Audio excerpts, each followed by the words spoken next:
Alright, in this video I'm going to walk you through the various parts of the human brain.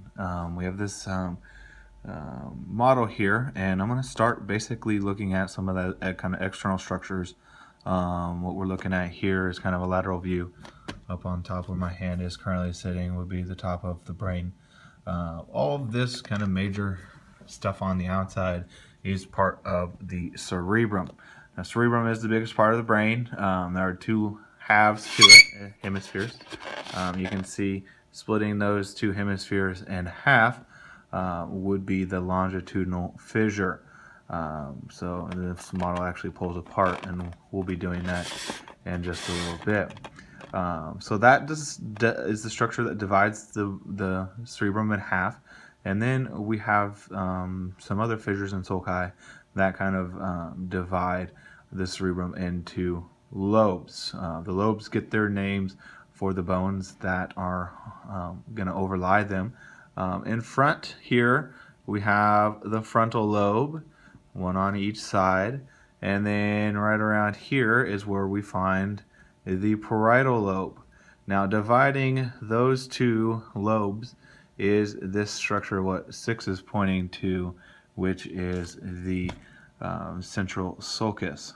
Okay, this structure there that I'm running my pencil through. Okay, in front of the central sulcus is the precentral gyrus, pre being in front, post-central gyrus is behind. Okay, so the post-central gyrus is part of the parietal lobe, precentral gyrus is part of the frontal lobe. On the side of the cerebrum here, what number 4 is pointing to would be the temporal lobe. Okay, and there's one of those on both sides. And then in the back of our brain, what number 3 here is illustrating is the occipital lobe. So we had the frontal, parietal, occipital, and then on the side would be the temporal lobes.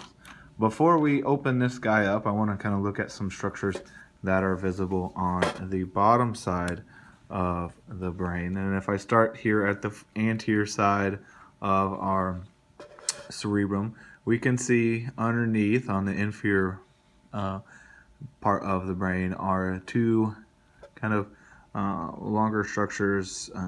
Those are the olfactory bulbs, which are cranial nerves number 1.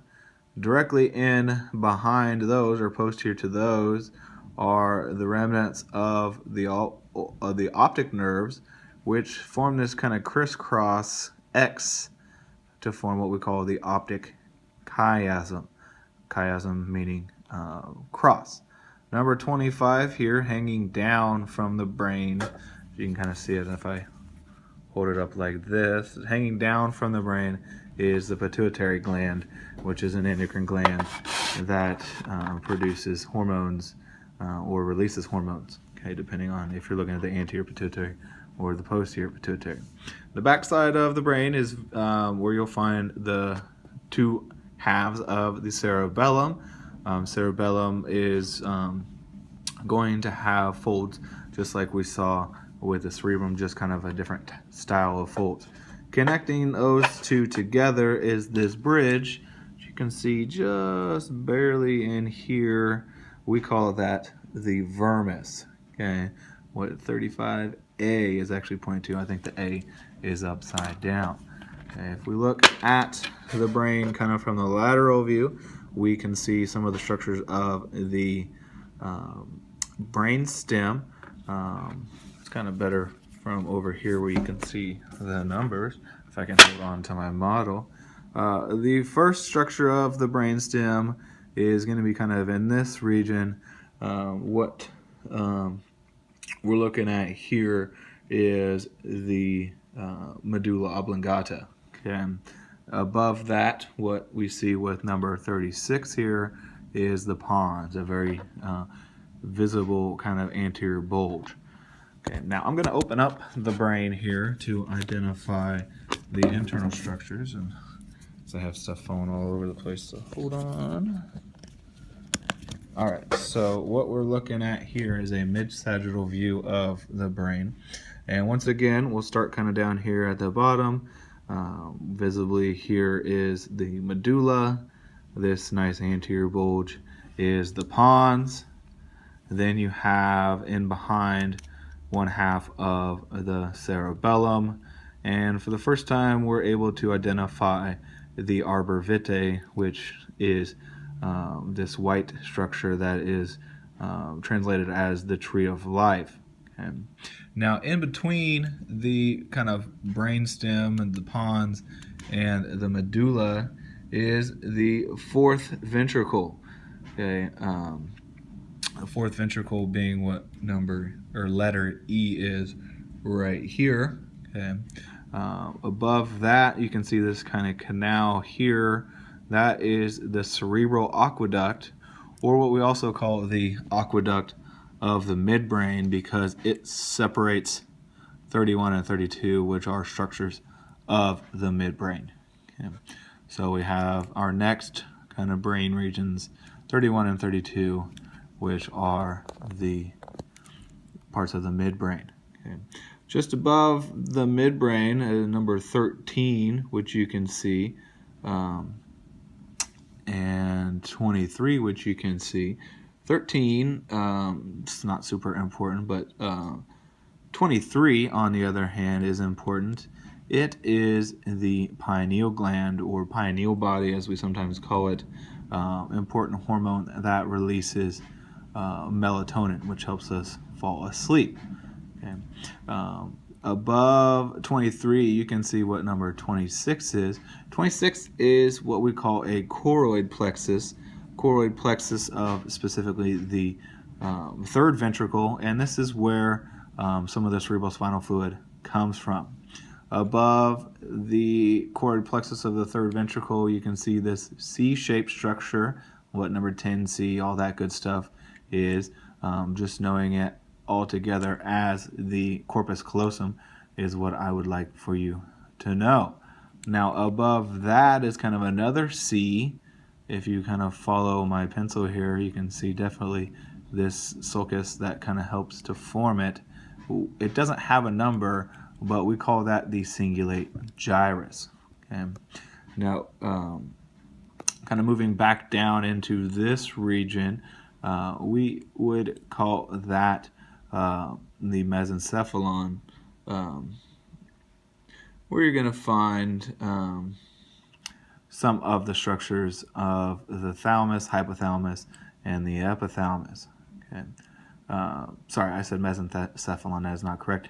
The diencephalon is the word I was looking for. Sorry. So this structure, or these structures here, are part of the diencephalon. Okay. Now, number 20 here, right around this number 22, which is the interthalamic adhesion, is where we find kind of the thalamus and the hypothalamus. 21 specifically is the hypothalamus. 19, on the other hand, is the thalamus, and then 20 is kind of a structure that kind of separates the two. So the thalamus really kind of is this kind of egg-shaped region, and then the hypothalamus is kind of this kind of randomly shaped region. Extending off of the hypothalamus would be the pituitary gland that we can see anterior here, and then 24, which is a mammillary body. Okay. Above the thalamus, hypothalamus, is where you'll find what number 11 is, which is the structure that separates the two lateral ventricles, and we call it the septum pellucidum. Now, if I pull off kind of the top of the cerebrum here, we can kind of see this space in here. It's a lot easier to see actually when you dissect the brain, but this whole space in here, what number 16 is showing, is the lateral ventricle. We have a lateral ventricle on each side. Okay. Now, another lobe of the cerebrum exists, and you can see it looks just like the outside of the cerebrum. What number 14 here is illustrating is the insula. Okay. Another structure, if we can kind of put things back together to kind of show you how this is. Okay, this is looking at it kind of like what we were just showing you. Okay. On kind of the floor here of the cerebrum is what number 18 is pointing to, which is the hippocampus. Hippocampus is a very important structure for things like memory. So, very important structure. Now, as I kind of look at my list here to make sure I haven't forgotten anything, real quick, make sure I've touched on everything, and I think that covers everything. One thing that you probably won't find on your list, or you definitely won't find on your list, is kind of anything about the cerebral cortex. This model does a pretty good job of illustrating the cerebral cortex in this kind of pink shaded paint. Cerebral cortex, remember, is gray matter on the very outside of the cerebrum, and then the white matter is kind of what I'm running my fingers over, made up of various types of tracts. One of those that we talk about in our class is the commissural tracts that form the corpus callosum. So that should wrap up the various parts of the brain. Thanks. Bye.